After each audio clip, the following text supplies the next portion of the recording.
Assalamualaikum warahmatullahi wabarakatuh. Selamat pagi semuanya. Terima kasih untuk para pemateri yang telah hadir di kesempatan hari ini. Perkenalkan nama saya Cindy Maritinda Syaputri dari BPTD kelas 2 Lampung yang akan bertugas sebagai moderator dalam diskusi hari ini. Diskusi kita kali ini akan membahas topik yang sangat menarik dan relevan, yaitu terkait narkoba di lingkungan ASN.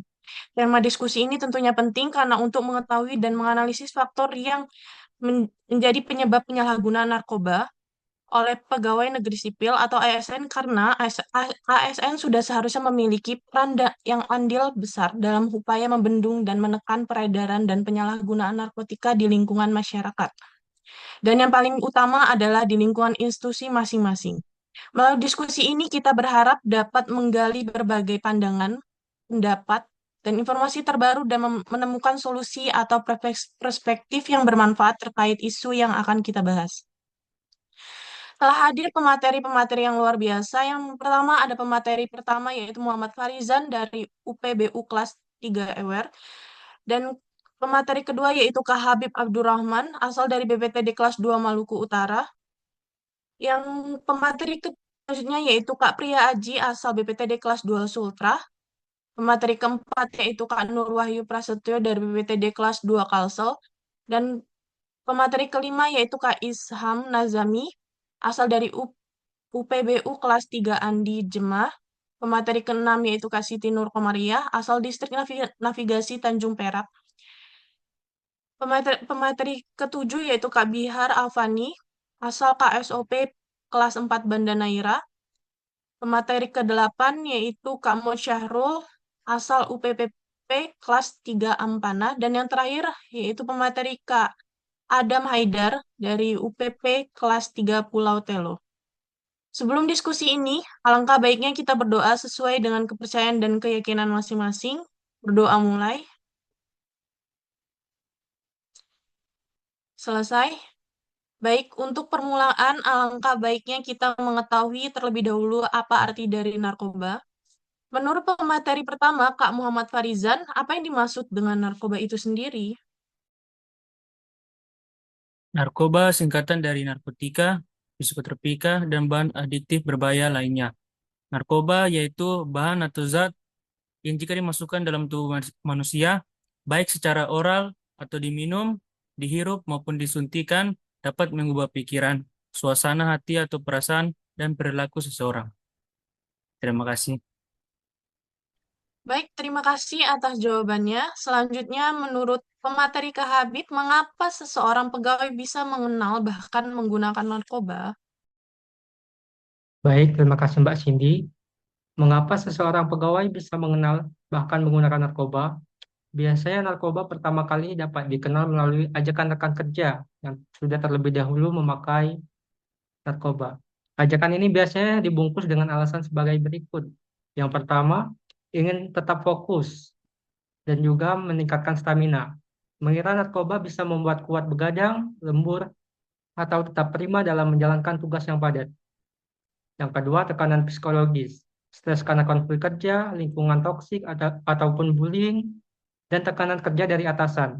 Seseorang dapat mencari pelarian dengan cara termudah, yaitu menggunakan narkoba. Yang ketiga, pelarian dari masalah pribadi. Masalah keluarga, ekonomi, ataupun percintaan yang dapat terbawa ke kantor dan menjadi celah sebagai pelarian untuk menggunakan narkoba. Dan yang terakhir adalah kurangnya pengawasan dan sanksi. Tidak adanya sanksi tegas ataupun tes yang dilakukan secara berkala oleh instansi yang memudahkan seseorang untuk melakukan pelanggaran berpeluang semakin besar. Baik, terima kasih Mbak Cindy. Baik, terima kasih atas jawabannya Kak Habib. Selanjutnya, menurut pemateri Kak Priya Aji, apa ciri-ciri pemakai narkoba itu sendiri? Izin Mbak Cindy untuk perubah apa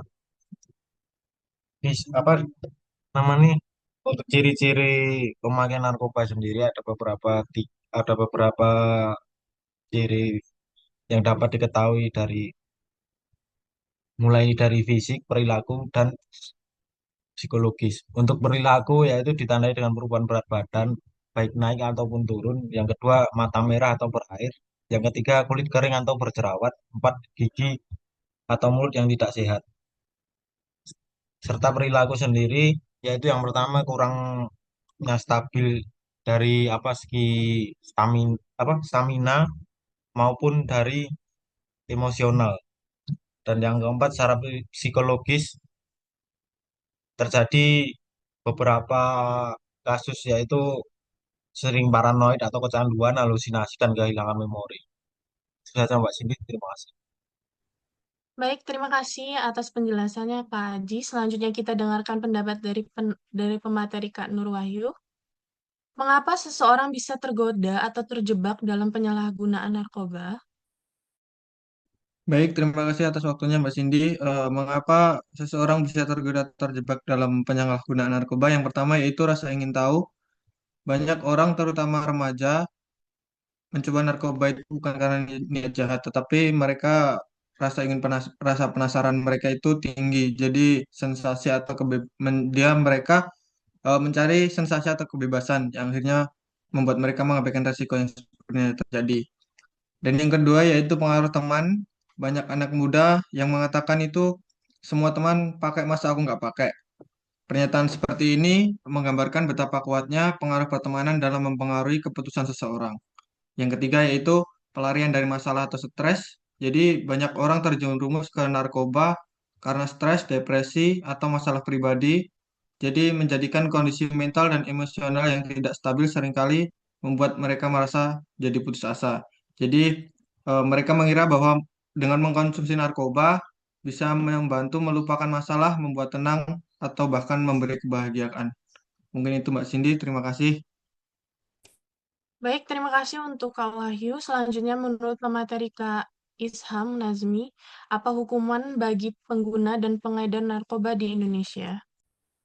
Baik, untuk hukuman bagi pengedar dan pengguna narkoba berdasarkan Undang-Undang Nomor 35 Tahun 2009 tentang narkotika. Yang pertama, untuk hukuman bagi pengedar narkoba, pengedar adalah orang yang mengedarkan, menjual, menyalurkan, atau menyimpan narkotika secara ilegal. Hukumannya pidana penjara dengan minimal 5 tahun dan maksimal seumur hidup, bahkan hukuman mati bila barang terbukti dalam jumlah besar, dilakukan secara terorganisir, dan juga menyebabkan kematian orang lain. Untuk yang kedua, hukuman bagi pengguna narkoba. Pengguna adalah orang yang memakai narkoba, misalnya untuk diri sendiri. Hukumannya itu dapat direhabilitasi jika terbukti sebagai korban penyalahgunaan dan bukan pengedar. Jika tidak bersedia direhabilitasi atau mengulangi, bisa dikenakan pidana penjara 4 tahun atau lebih. Sekian. Baik, terima kasih atas jawabannya. Pemateri selanjutnya Kak Siti Nur Komariah. Menurut Anda bagaimana pemerintah dan masyarakat bisa bekerja sama dalam pemberantasan narkoba? Baik, mohon izin menjawab, Kak. Bagaimana pemerintah dan masyarakat bisa bekerja sama dalam memberantas narkoba? Satu, bisa melalui kerjasama penegakan hukum atau bandar. Dua, mengadakan program rehabilitas untuk para pengguna. Tiga, kampanye preventif. Empat, dengan adanya dukungan keluarga. Dan lima, serta memperdayakan masyarakat melalui pengawasan dan pelaporan. Sekian, terima kasih. Baik, terima kasih atas jawaban singkat dan jelas dari Kak Siti. Selanjutnya kita dengarkan pendapat pemateri selanjutnya, yaitu Kak Bihar. Menurut Kak Bihar, bagaimana cara efektif untuk mendekati dan membantu seseorang yang terlibat penyalahgunaan narkoba? Terima kasih untuk pertanyaannya, Mbak Cindy. Cara efektif untuk mendekati dan membantu seseorang yang terlibat penyalahgunaan narkoba, yakni langkah terbaiknya tidak membiarkan mereka menghadapinya sendirian.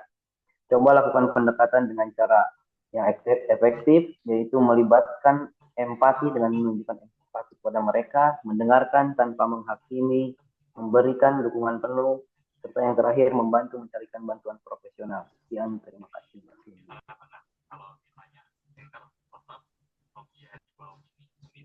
Baik, terima kasih atas jawabannya, Kak Bihar. Selanjutnya, bagaimana Kak Adam cara memberhentikan mengkonsumsi narkoba dan cara penanggulangannya?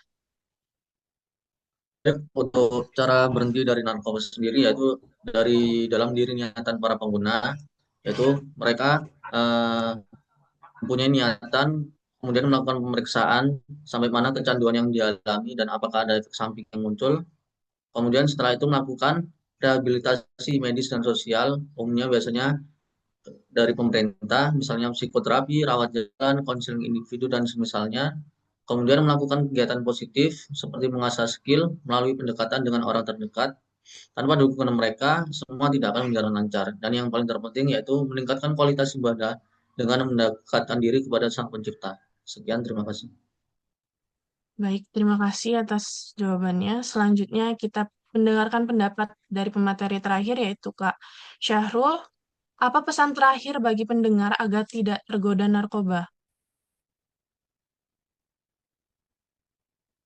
Adapun pesan terakhir bagi pendengar agar tidak tergoda dengan narkoba.